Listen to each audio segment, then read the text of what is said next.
How to clear your Shopify 500 error. Well, hello everybody, welcome back to my channel. This is me, Bipin Bisnet, and today I'll guide you on how you can clear or fix your Shopify error. What you can do is here I just have a solution on the community post on community.shopify.com. If you want to check it out on the page, you can head into the page directly and check it out as well. But if you want to see here, you can see the troubleshooting steps.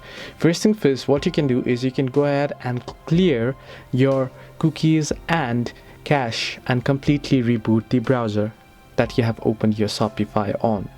You can also try using an incognito window or a different browser.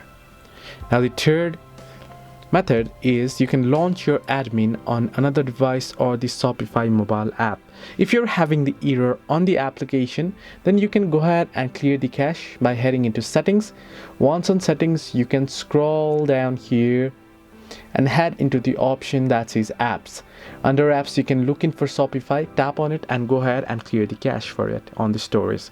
So this is how you can fix the Shopify error. Hope this helped you. Do like and subscribe, and do not forget to leave a comment down below if you have any further issues.